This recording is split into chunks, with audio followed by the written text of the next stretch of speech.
para sintonizarnos a través de la web.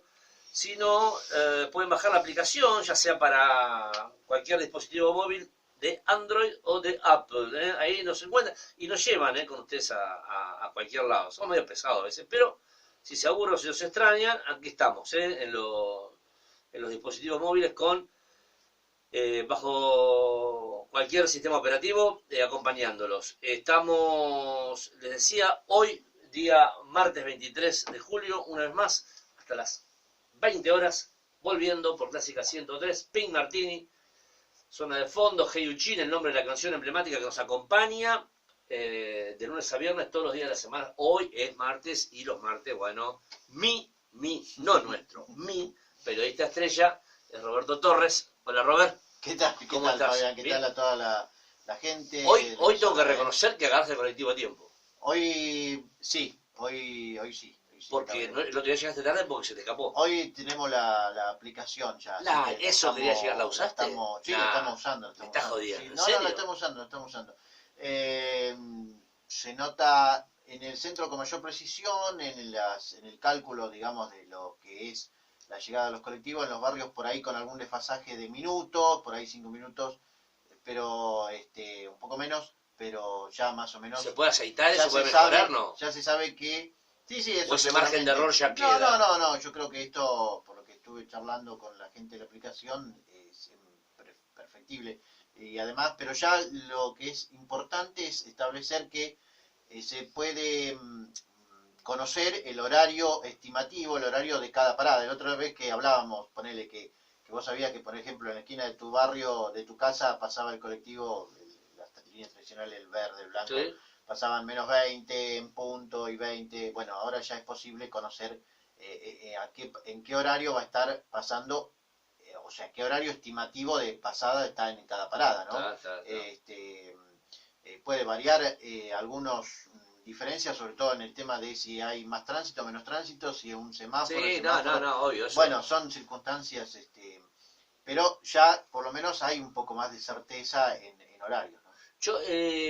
Lo bueno de vivir en Villa del Parque, esto ya lo hablamos, que el colectivo atraviesa Junín de punta a punta, y aparte parece que los choferes de esa línea están siempre bien, porque hasta se hace una siestita, esperando arrancar de nuevo, dan la vuelta. Sí, porque sí, es un recorrido muy directo, o sea, prácticamente no, o sea, siempre van por Rivadavia, vuelven por Rivadavia y el tramo en Belgrano cuando cambia de dirección Rivadavia, pero es muy directo, no es como las otras dos líneas que tienen que dar más vueltas y además es un recorrido mucho más extenso porque, bueno, así quedó establecido, ¿no?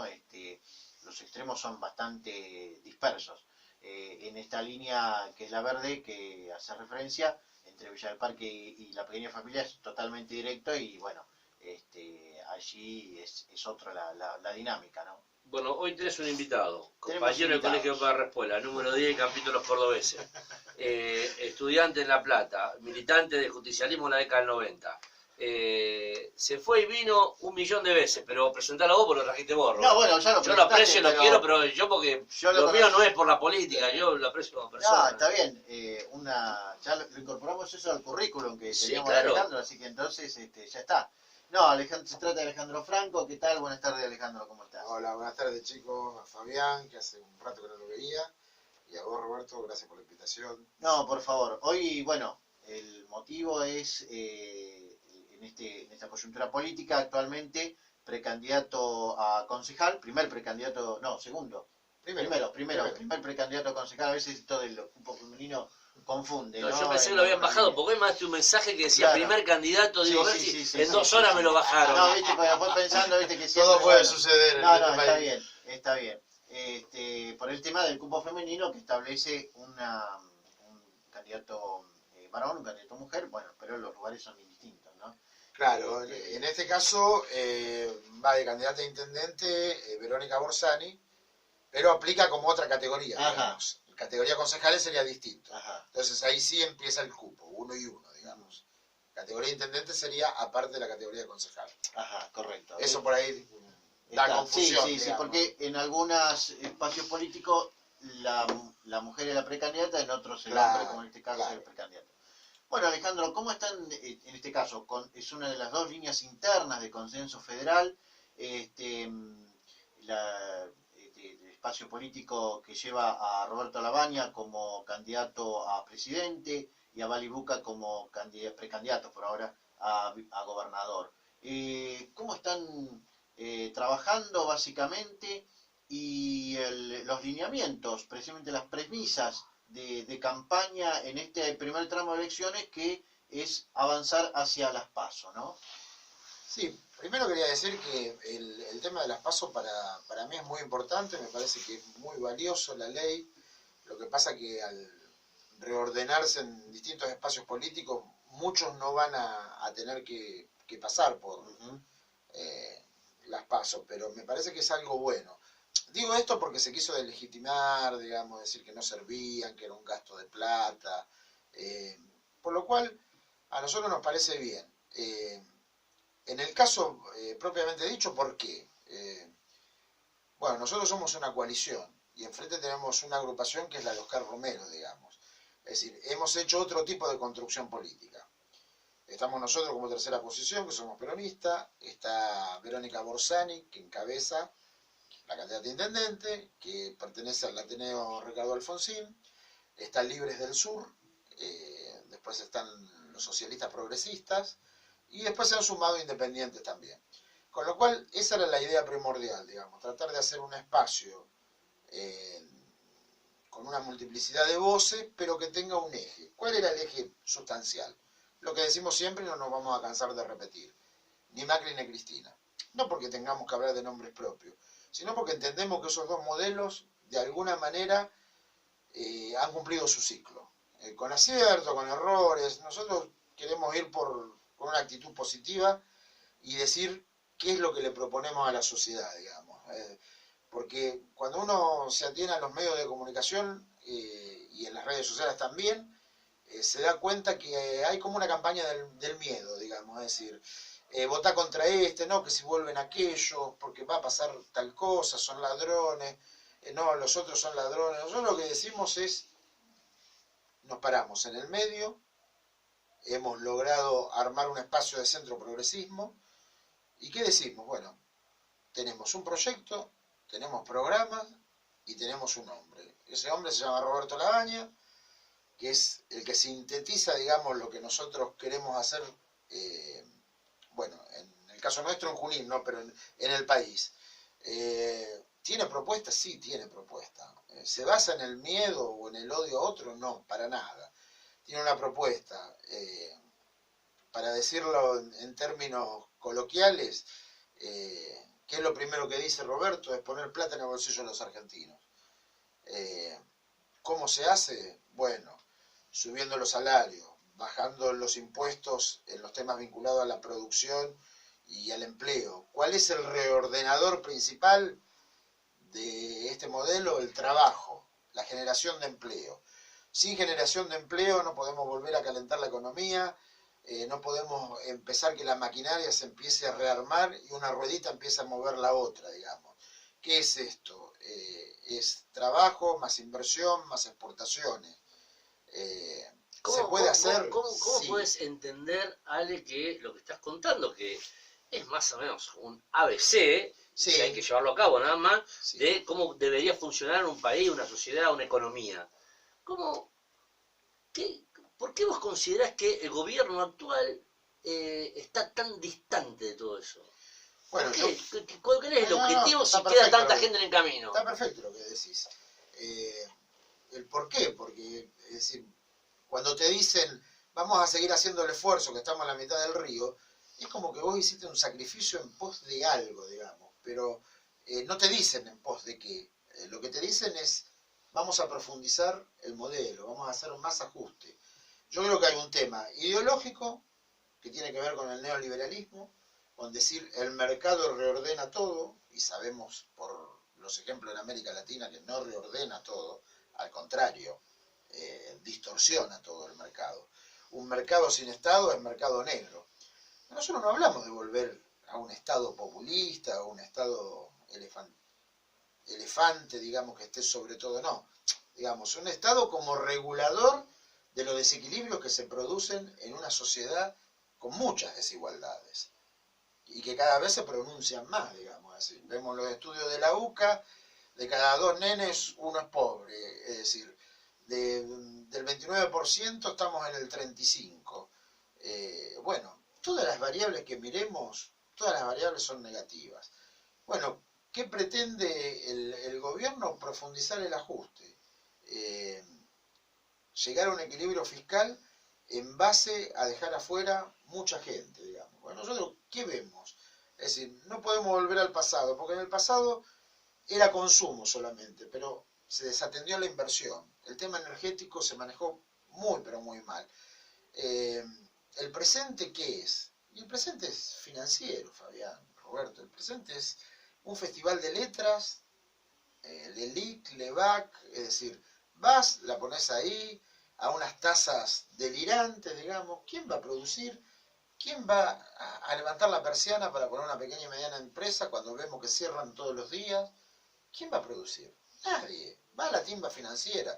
Ese es el modelo de país que nos están planteando. Yo creo que están equivocadísimos. Y vos sabés que ahora que empezaron las campañas, en algunos spots de Cambiemos, o Juntos por el Cambio, aparecen cómo los camiones del Estado se acercan a los distintos ciudadanos en distintos barrios. Sí, sí, sí. Una cosa que era mala palabra cuatro años sí. atrás, ¿no? Cómo, Exactamente. y me parece que vos considerás que hablábamos antes de encender el micrófono de cómo está el escenario político, las mezclas, ¿no? Ustedes, me acabas de mencionar todos los que tienen, Sí. Hubo gente de ustedes que se pasó para la parte de los Fernández, hubo gente de ustedes que se pasó para la parte de Juntos por el Cambio, o sea, es una melange todo, ¿no? Y los radicales que van y vienen, o sea, un escenario totalmente distinto a lo que pasaba 20 años atrás. Sí, sí, sí. ¿Qué consideras que puede llegar a pasar en un futuro? Yo digo que, Fabián, que hay un debilitamiento de los partidos políticos, entonces se genera este tipo de cosas. Y después el que manda, esto lo hemos visto, por ejemplo, en el Partido Justicialista, que es el que, digamos, el que más me preocupa a mí. Y bueno, y cuando estaba Menem, se hacía todo a mano para que sea menemista el Partido Justicialista. Cuando estaba Kirchner, lo mismo. Es decir, yo creo que en algún momento se va a tener que transparentar el tema de los partidos, porque si no, son como UTE, Unión Transitoria de Empresas, bueno, son una unión transitoria de políticos, es decir, hoy estás acá, mañana no sabés, es decir, todo por una cuestión electoral. Son como partidos de campito, ¿viste? Claro, sí. Hoy el rojo viene para mí, el amarillo que vaya para vos, es decir, de todas maneras yo creo que hay una coherencia, me parece, en la Baña, que yo la tengo que distinguir. Él en un principio no quiso dar internas porque sabía cuáles eran los movimientos que se estaban dando bajo el agua. Sabía que Massa estaba muy comunicado con el kirchnerismo, sabía que Pichetto estaba jugando otra cosa.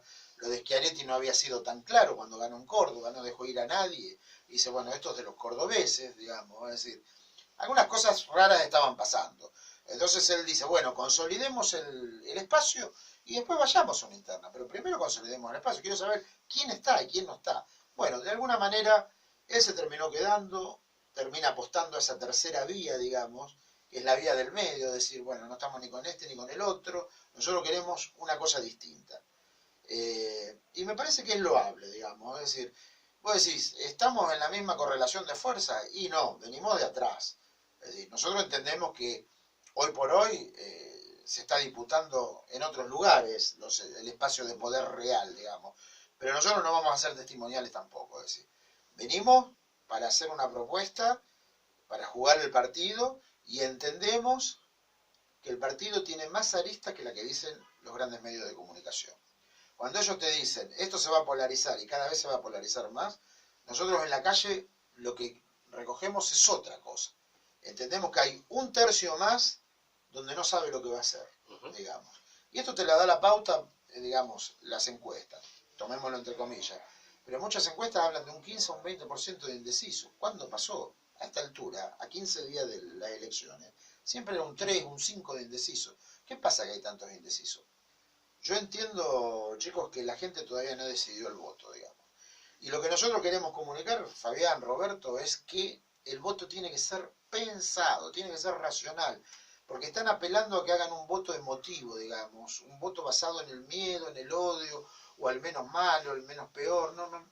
La gente tiene que pensar, porque es la herramienta principal, esto lo hemos dicho muchas veces, es decir, participar se participa todo el año, pero con el voto es decisivo. Entonces yo creo que la gente no tiene que entrar en esa del voto útil, que le quieren hacer creer que el voto útil es votar a Macri o a Cristina. No, el voto útil es el que se corresponde con tus ideas y con lo que vos entendés que puede ser lo mejor para el país.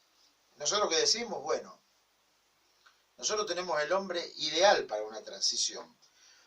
Porque cuando hablamos de una transición hablamos de vencimiento. Los próximos 5 años hay unos vencimientos terribles que nosotros no lo podemos, no podemos pagarlo. Es decir, hay que reprogramar. Es decir, porque si no, defaulteamos nuevamente. Esto, el escenario que tenemos ahora, Fabián, es bastante irreal, digamos.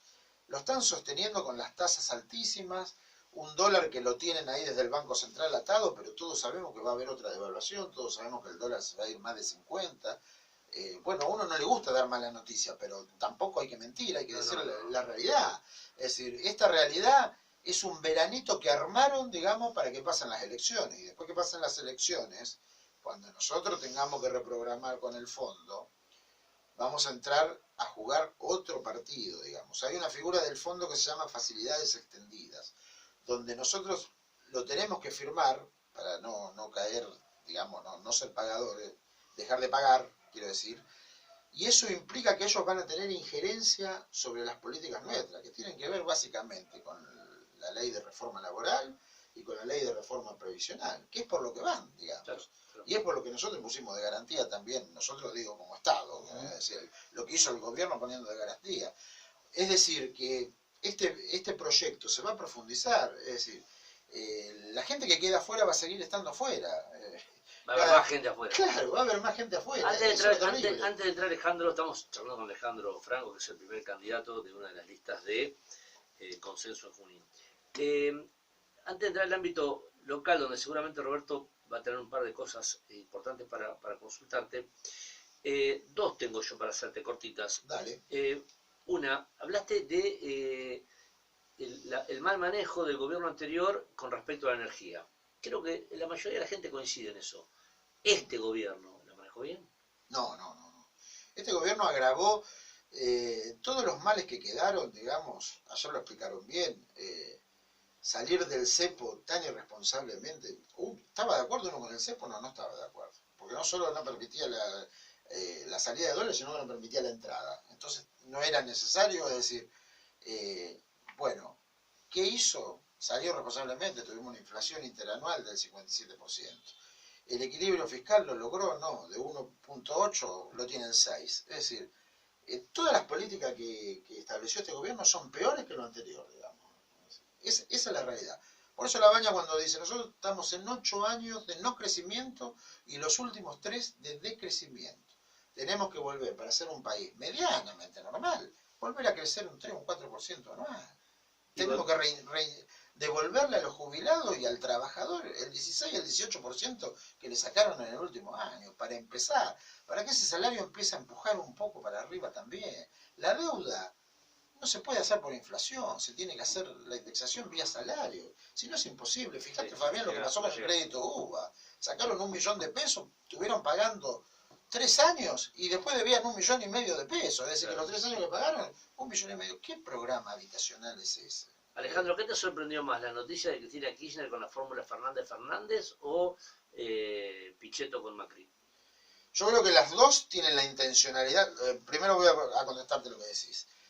Me sorprendió lo de Fernández, porque, digamos, me parece que fue una jugada bastante inteligente. Se corre ella un poco de la escena y logra que alguien más componedor vaya por el voto del medio, digamos. Y después lo de Pichetto me parece que no... ¿A usted le tocó más de cerca lo de Pichetto? Sí, pero sí, porque Pichetto podía llegar a ser vicepresidente en el esquema de Labaña. A Labaña le gustaba mucho, porque es un hombre, digamos, del Senado, institucional, preparado, muy inteligente. Sí, no hay que bajarle el precio a Pichetto para nada. Me parece que es un cuadro político, digamos.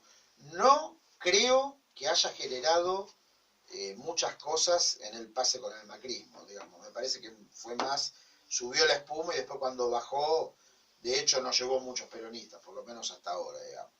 Y lo de Fernández, bueno, me parece que también fue muy bueno.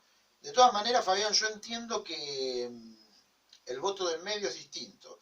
Es más, creo que el voto del medio, y esto algunos amigos que están en el búnker allá del labañismo me dicen que, por ejemplo, el voto de Massa en un 80% es antikirchnerista, es decir, se fue Massa, pero hay que ver si ese caudal de votos Massa se lo lleva, en su totalidad por lo menos, ¿no? Sí, claro. Yo creo que la gente está más informada y más formada también por todas estas cosas que pasan, ¿no? Si bien todavía no está en modo elecciones, porque nosotros también lo vemos cuando andamos en la recorrida en la calle, está todavía arisca a entrar al circuito electoral. Pero yo me parece que el ciudadano Fabián Roberto está más consolidado, digamos, en su rol ciudadano, digamos. Antes era como que podía ser manipulable desde un medio de comunicación. Ha pasado, pero ahora lo veo con más entereza y lo veo con más independencia y más reflexivo a la hora de votar. Ese es el capital que nosotros creemos que podemos llegar a tener, digamos, ¿no? Que no caiga preso, digamos, de los grandes medios de comunicación que inducen al voto. Correcto. Y un poco, Alejandro, trayendo esto a Junín, ¿no? ¿Cómo analizan la gestión actual, ¿no? Y en el caso, con tal motivo, ¿qué han proyectado ustedes? ¿Qué proyectos tienen? ¿Qué propuestas tienen? Traspolando todo este análisis y este posicionamiento de consenso federal a nivel nacional y provincial a Junín, ¿no? Sí, nosotros somos tributarios del proyecto nacional, digamos, el proyecto provincial cuando vino Malibuca también dijo lo mismo. Nosotros queremos un contexto donde estas variables, digamos, de reordenamiento a través del trabajo, apoyo a la pequeña y mediana empresa, baja de impuestos, a todo lo vinculado a lo laboral y a lo productivo, digamos. Queremos armar un proyecto productivo con la economía del conocimiento, donde nos parece que la universidad tiene que jugar un rol mucho más activo del que está jugando, generando conocimiento, como lo ha hecho de alguna manera, ¿no? Es decir, lo ha hecho, y nos parece que, bueno, Junín es una ciudad muy linda y que está atravesado por lo agropecuario, por la industria y por los servicios. El servicio de salud es muy importante, y bueno, y trabajar esas aristas, digamos, ¿no? A mí me parece que la ciudad tiene un estancamiento, producto del reflejo de lo que pasa en lo nacional y en lo provincial. Creo que cerraron más de 140 comercios, si bien no hay cifras oficiales, pero hay algunos relevamientos, digamos, donde no se dice, pero estamos entre 120 y 140 comercios, con lo cual es un disparate, es una barbaridad. Esto lo vimos la última vez en el 2001, chicos. Después no lo vimos nunca más. De 120 a 100 comercios cerrados acá en Junín. Sí, 120, acá en Junín. Sí. Y después, bueno, por ahí te dicen se habilitaron tantos en este semestre y son garage para vender pollo o poner pizzería, digamos, que bueno, es el reflejo de la gente que quiere sobrevivir, digamos, es decir, como los jubilados que sacan préstamos, le dan préstamos a tasas usurarias para llegar a fin de mes o para poder pintarse la casita o para poder hacer algo. Esa no es la realidad que nosotros queremos, chicos, ni que ustedes tampoco quieren. Y qué loco que siendo una de las fuerzas más importantes, Cambiemos, pensando ahora como te escuchaba, ¿no? No tenga internas. Y ustedes que están peleándola de abajo y arrancando, están con internas. Sí, bueno, y el otro frente también tiene internas. Bueno, pero el otro, ponele que ya viene más, más rodaje. Ustedes, ustedes que están arrancando, van por la avenida del medio, que están consensuando, como el nombre lo indica, están con internas. Sí, bueno, esto tiene una lógica, Fabián, es decir, nuestra candidata, Verónica Borsani, lo primero que hizo es pedir internas dentro de Juntos por el Cambio, porque ella pertenece al radicalismo y entendía que el radicalismo tenía que tener la posibilidad. entendía que Petreca no tenía por qué renovar automáticamente y entendía que el radicalismo tenía que tener la posibilidad y no ser el felpudo, digamos, de la historia. Hizo los pasos correspondientes y después, una vez que le dijeron que no, porque... ¿Por qué le dicen que no? ¿Cómo le dicen que no? ¿Quién le dice que no? Y bueno, es una estructura muy vertical, digamos, es decir, se asemeja más a una empresa. Vos fíjate que... Bueno, el peronismo también fue vertical toda fue la vertical, vida, fue vertical, pero permitía por ahí internas y bueno, y se jugaban cosas bravas. Pero acá no se permitió. Inclusive te digo más, Fabián, la cuarta candidata a concejal de Juntos por el Cambio es de Chacabuco. Hace menos de un año que vive acá, creo, algo así, digamos. Son cosas que se designan en otros niveles y bueno, y se obedecen. El espacio nuestro no. Yo creo que lo hicimos muy democráticamente, estamos representados todos y bueno, y tuvimos algunas conversaciones con el otro sector, no llegaron a buen puerto, entonces bueno, decidimos que ir a las PASO. Pero bueno, a mí me parece que la gente tiene que decidir, Fabián. ¿Y es posta que el que acompaña pierde? Perdón, ¿el que pierde acompaña? Y en el caso nuestro nosotros vamos a acompañar.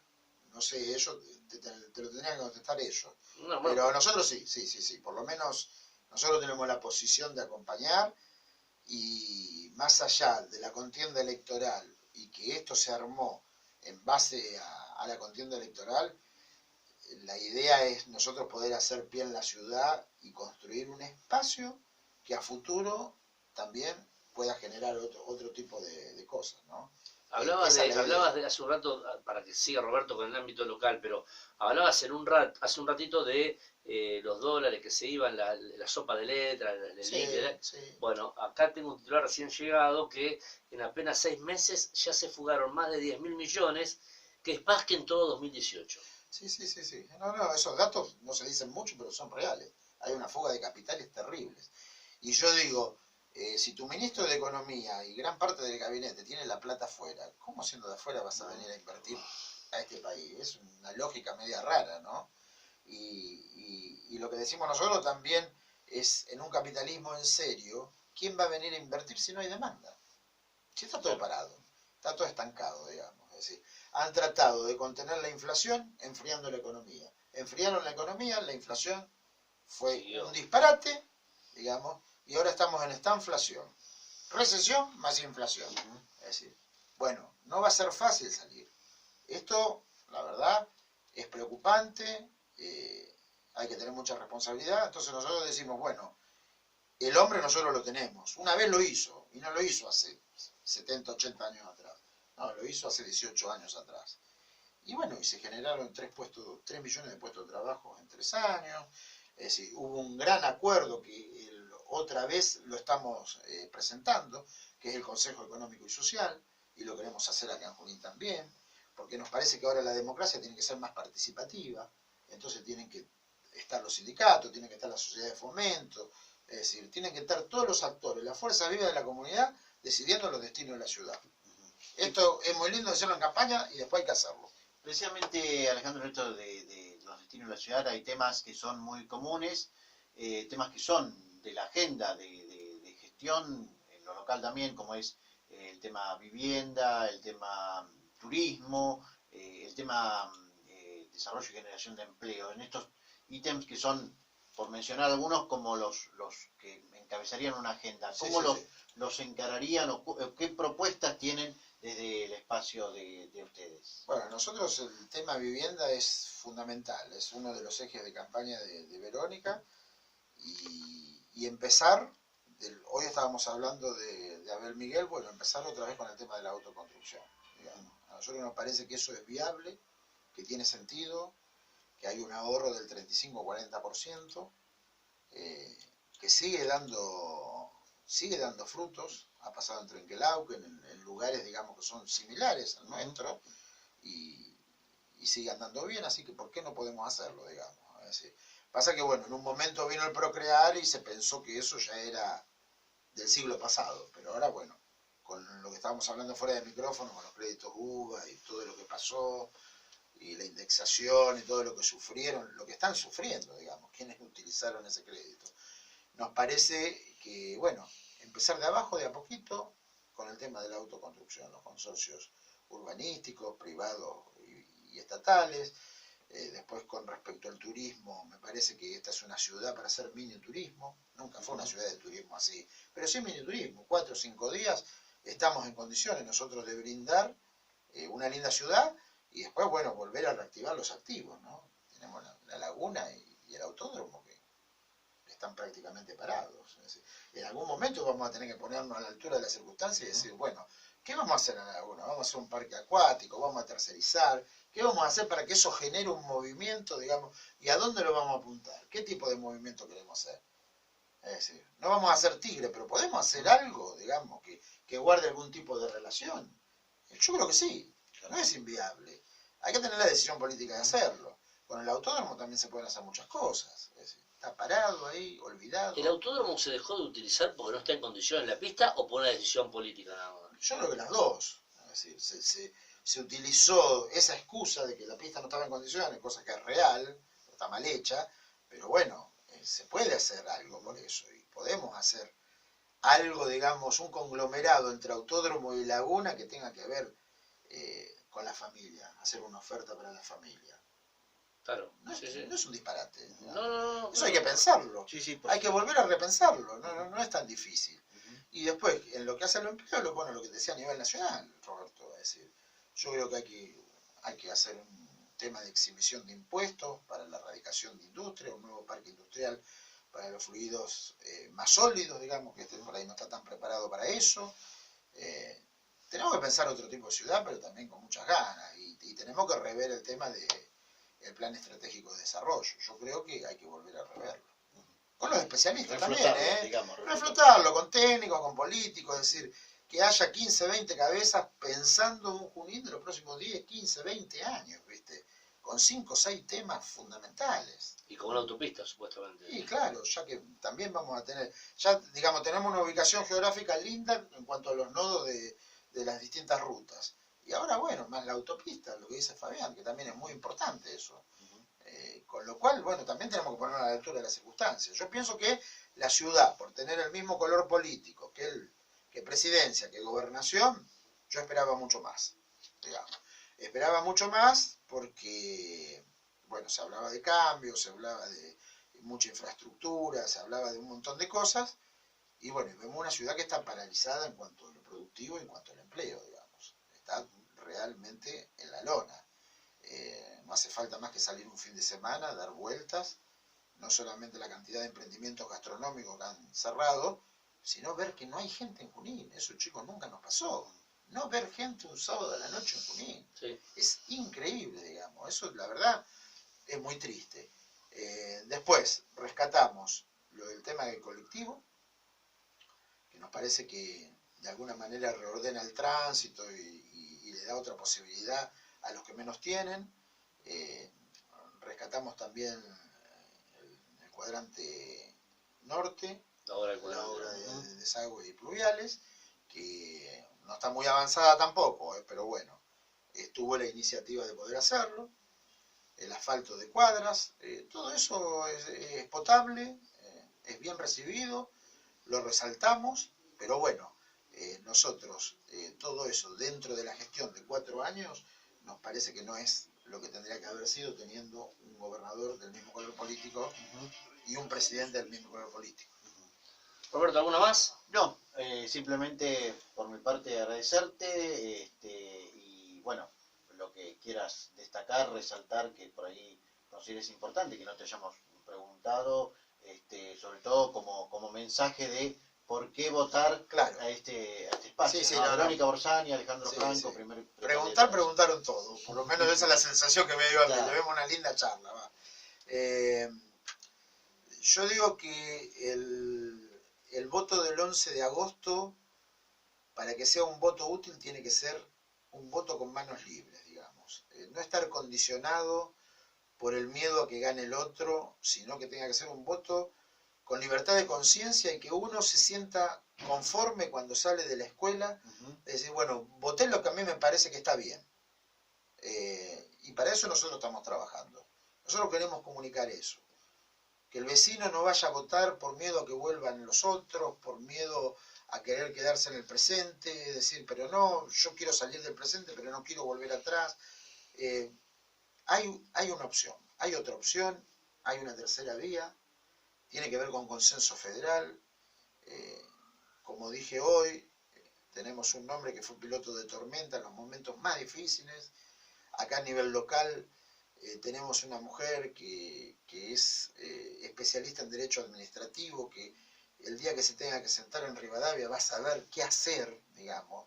No va a ir a aprender, no es pasante, ¿eh? No, sabe bien en qué consiste una ordenanza, sabe bien lo que es una Secretaría de Gobierno, es decir, lo sabe.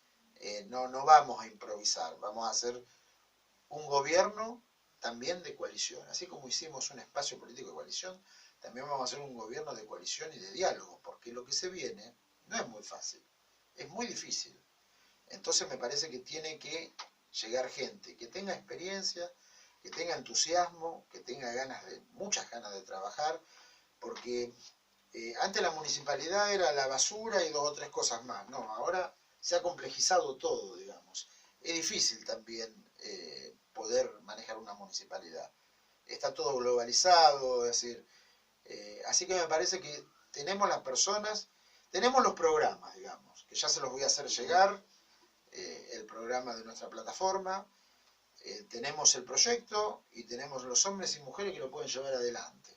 Entonces, mi único mensaje es ese, que el 11 de agosto, para que el voto sea útil, va a tener que ver con tener una tranquilidad de conciencia una vez que se emitió ese voto, y que no sea producto del miedo ni del odio. Bueno, Alejandro Franco estuvo